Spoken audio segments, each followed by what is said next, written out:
Today, we will discuss the topic sexual reproduction in Udogonium. Already, we had seen habitat, thallus structure, vegetative reproduction, and asexual reproduction in Udogonium. So, today we will discuss sexual reproduction in Udogonium. In Udogonium, sexual reproduction is oogamous type. Oogamous type of sexual reproduction means fusion takes place between motile, smaller male gamete and larger non-female gamete. It is called oogamous type of sexual reproduction. In Udogonium, alkaline pH and deficiency of nitrogen, these are the two main factors for promoting sexual reproduction. Here, male reproductive body is called Antheridia and female reproductive body is called Oogonia. The male gametes, they are developed in Antheridium and the female gametes or egg, it is produced in Oogonium. In Oogonium, on the basis of the size of the filament, the species of Oogonium, they are divided into two categories. One is Macrandrus species and another is Nanandrus species. Let us understand what is Macrandrus species. In this species, the antheridium develops on the normal size and the Macrandrus species may be monoecious or dioecious.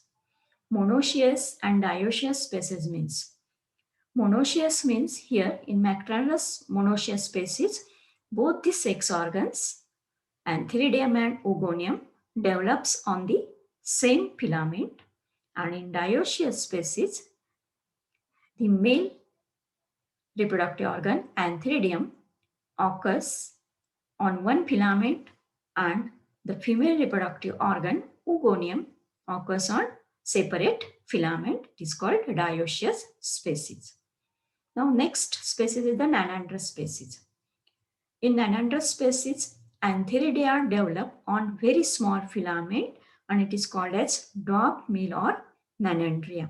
And the Nanandrous species, they are always dioecious species. That means in Nanandrous species, both the reproductive organs, male and the female reproductive organ, occurs on two separate filaments.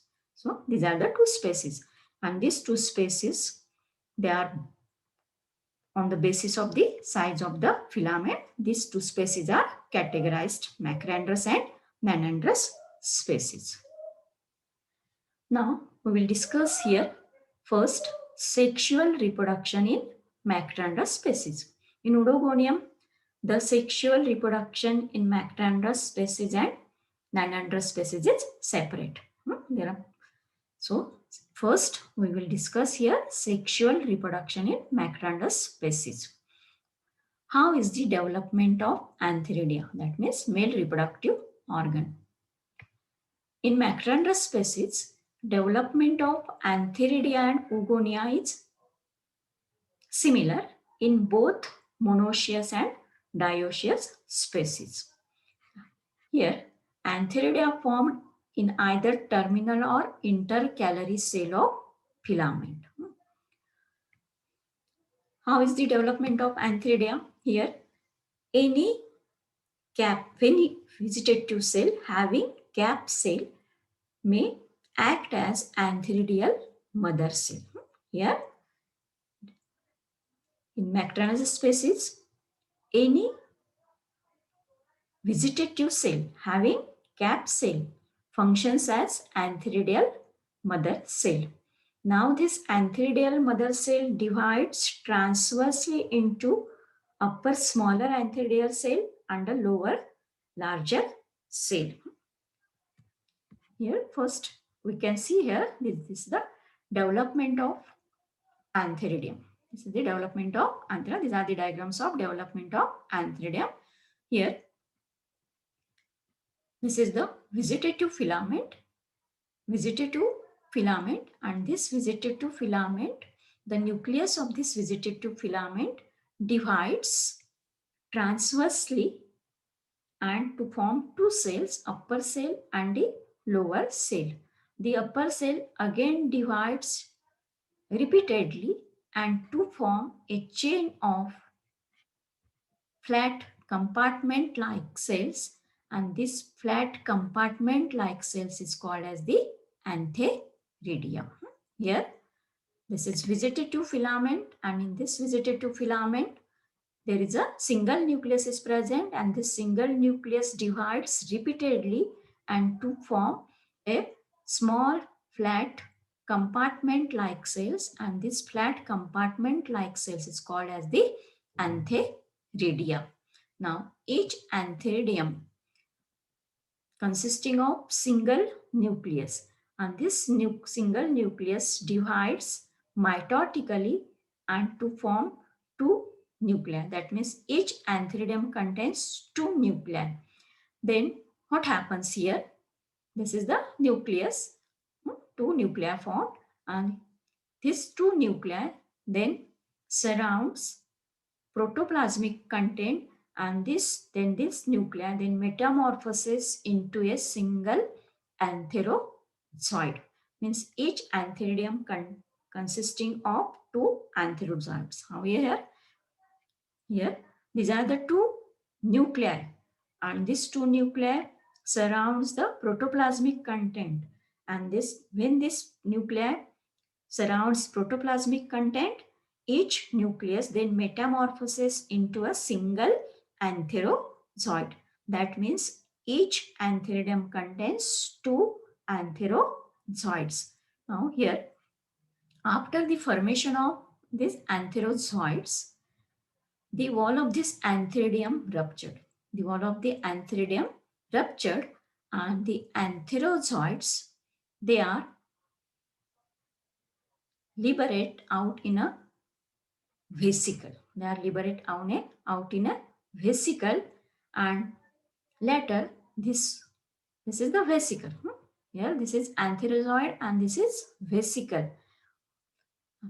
This vesicle later disappears, and the antherozoids they liberate out, or they release, or they are free from this vesicle, and they swims in water.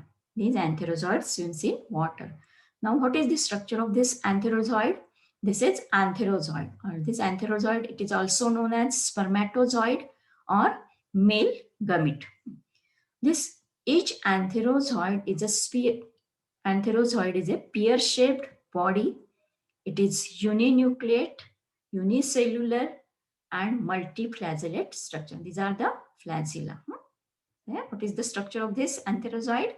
Each antherozoid is a pear-shaped body, uninucleate, unicellular, and multiflagellate structure. Now here, this liberated antherozoid swims in water.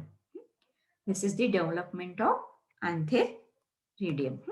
Means any cap cell may function as antheridial mother cell, and this antheridial mother cell divides transversely into upper smaller antheridial cell and lower larger sister cell. The antheridial mother cell divides by repeated transverse divisions form row of flat cells, and these short compartment-like flat uninucleate cells are called antheridia.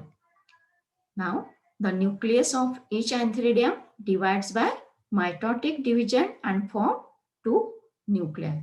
Then each nucleus gets surrounded by cytoplasmic material and develops into two antherozoids. What is the structure of antherozoid? Antherozoid is unicellular, uninucleate, and multiflagellate structure. These antherozoids, they are similar to zoospores found in asexual reproduction, but they are smaller in size. Later, the wall of the antheridium breaks transversely, and antheridium escapes into a antherozoids escapes into a thin vesicle. Later, vesicle disappears and antherozoids become free. Here, sorry. not antheridium, it is antherozoid. Now, how is the development of oogonium? Now, let us understand how is the development of oogonia. Oogonia develop on the same antheridia bearing filaments in Macrandus species, and in Dioecious species on separate filaments. Again here, any vegetative cell having cap cell called as the oogonial mother cell. Oogonial mother cell. Now here, this is the vegetative cell, and this vegetative cell having cap cell, and this vegetative cell having cap cell functions as oogonial mother cell. This is the oogonial mother cell. You can see here this diagram. Now, this oogonial mother cell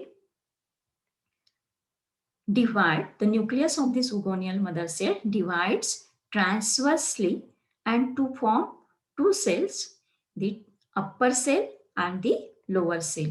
Here, the upper cell forms the oogonium proper, and the lower cell forms the supporting cell or the Sophuleti cell.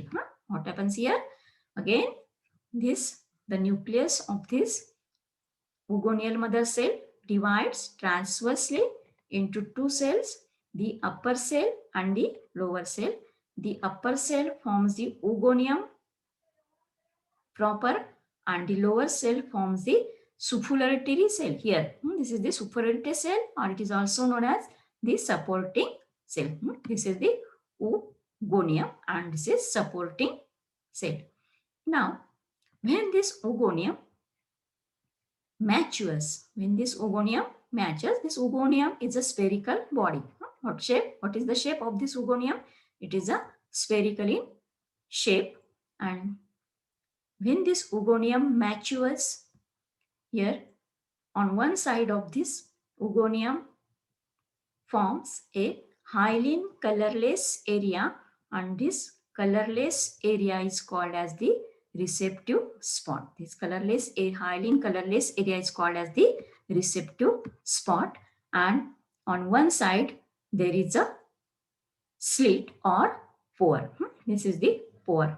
This is pore, and here on one side of this oogonium, when the oogonium matures, forms a hyaline colorless area, and this colorless area is called as the receptive spot.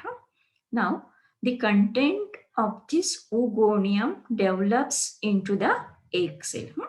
This is the content. Content means cytoplasm, nucleus, then other material, that is the chloroplast here.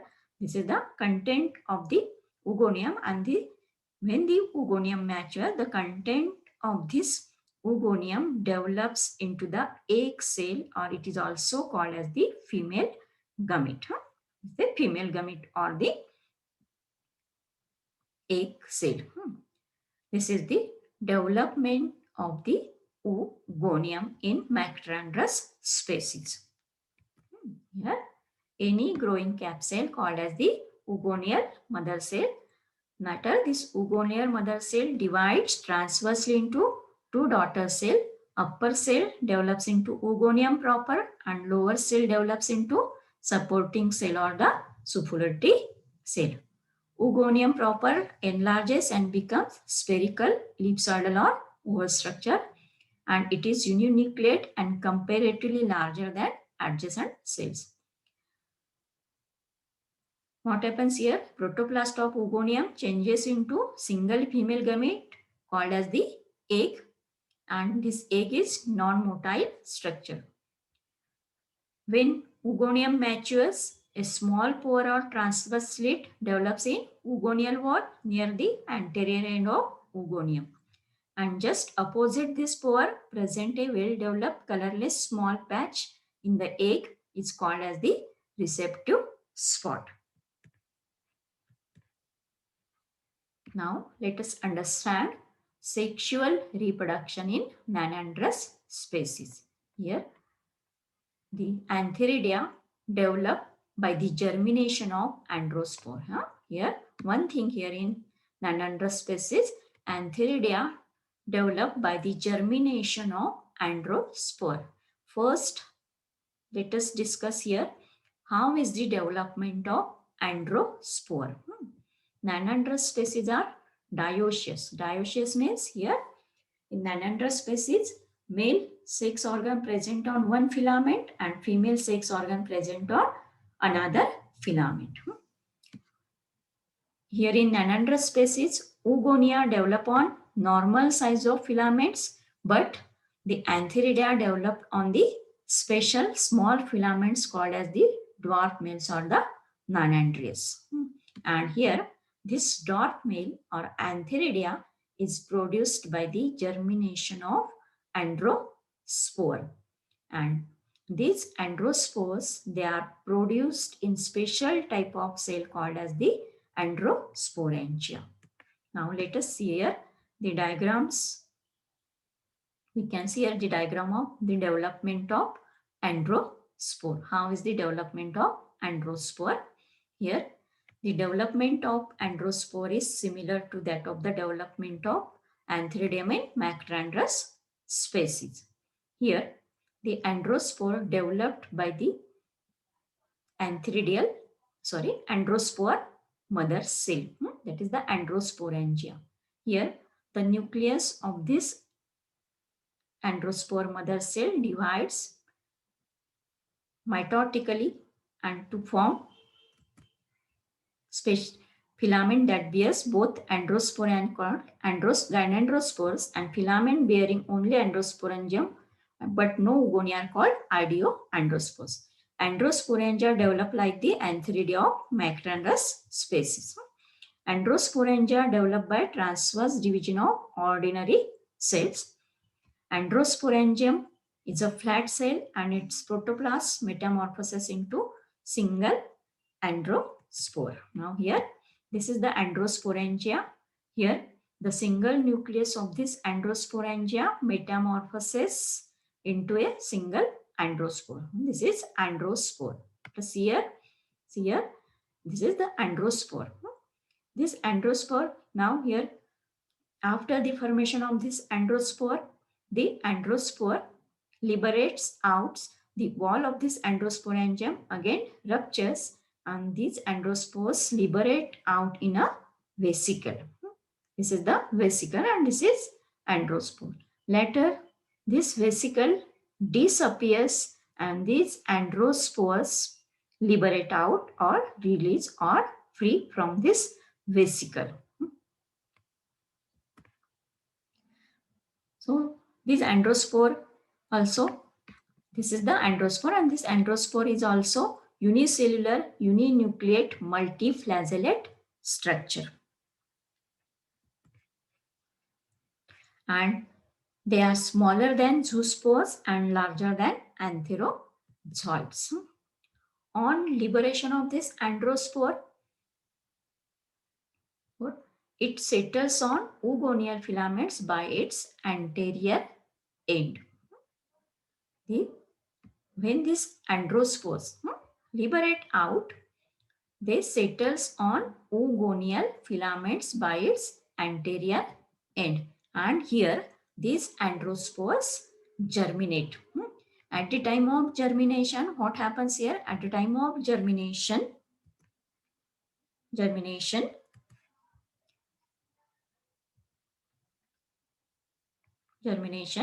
oogonium producing 2 to 3 celled filament called as the dwarf male or the Nanandria. Lower cell of this dwarf male is called stalk cell. This lower cell of dwarf male is called as the stalk cell.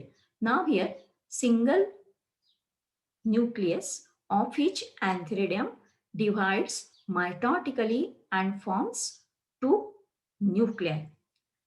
Now each nucleus here, this is the antheridium, and again here the nucleus of each antheridium divides mitotically and to form 2 nuclei. Then each nucleus then gathers some cytoplasmic material, and then each nucleus then metamorphoses into antherozoids. Then the Again, what happens here? This wall of the antheridium ruptures. Wall of this antheridium ruptures. And the antherozoids, they are liberate out and they remain free swimming in water. This is about the development of antheridium in Nanandrous species. Now we will see development of Oogonium. In Nanandrous species, development of Oogonium is similar to Macrandrous species. Now here both the gametes are formed. That is, the male gamete is formed and the female gamete is formed in both species, that is the Macrandrous and the Nanandrous species. Now what process? After that, there is a process of fertilization. The process of fertilization is similar in both forms, that means in Macrandrous and the Nanandrous species. Fertilization process ही जी काही आहे ही Macrandrous species आणि Nanandrous species मध्ये सारखीच आहे. Now we will see here how is the process of fertilization.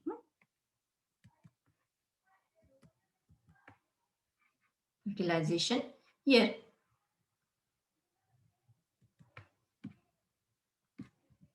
At the time of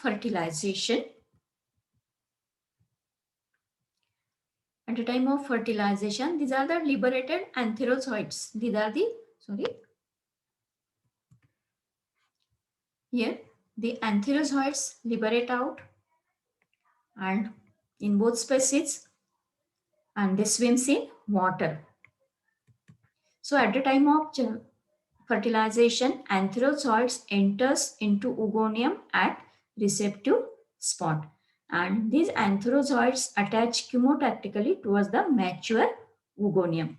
Then at the time of fertilization, only one of the antherozoid enters into the oogonium through a pore on oogonial wall and fuses with the egg nucleus to form the zygote. And then this thick walled zygote undergoes a long resting period. Now this zygote secretes a thick wall around itself and this zygote develops into the oospore.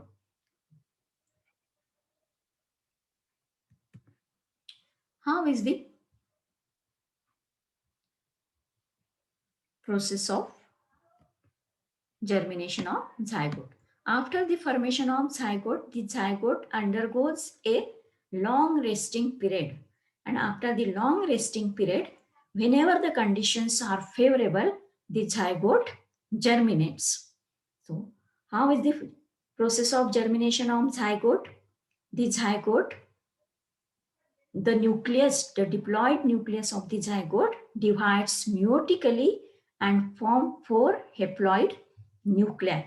Now, after the formation of these 4 haploid nuclei, each daughter protoplast develops into 4 multiflagellate zoospores. And these 4 multiflagellate zoospore is called as the zoomeospores.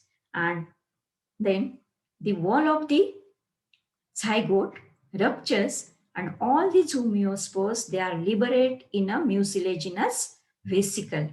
Later, this mucilaginous vesicle again disappears and all the zoospores, that is the meozoospores, free from the vesicle and they liberate out in or they swims in water. And when they swims in water, these zoospores withdraw their flagella and develops into new haploid filaments of oogonium. This is about the sexual reproduction in oogonium. Now here, this is the life cycle of graphic life cycle of Macrandrous monoecious species. This is Macrandrous. The male reproductive organ is the antheridium. Female reproductive organ is the oogonium. Male gametes, they are develops in antheridium. Female gamete develops in oogonium. after the formation of both the gametes, male and the female gamete, fertilization takes place. Then after the fertilization, zygote is developed, and this zygote secretes a wall around itself, and that structure is called as the oospore, and this zygote is diploid in nature. Then after the formation of zygote, the nucleus of the zygote divides meiotically and to form 4 haploid nuclei, and they are called as the zoomeospores. They develop into zoomeospores. After the formation of zoomeospores, the zoomeospores germinate, and after the germination, again a new filament develops, that is the oogonium. This is about the sexual reproduction in Oogonium species, Macrandrus and Nanandrus species.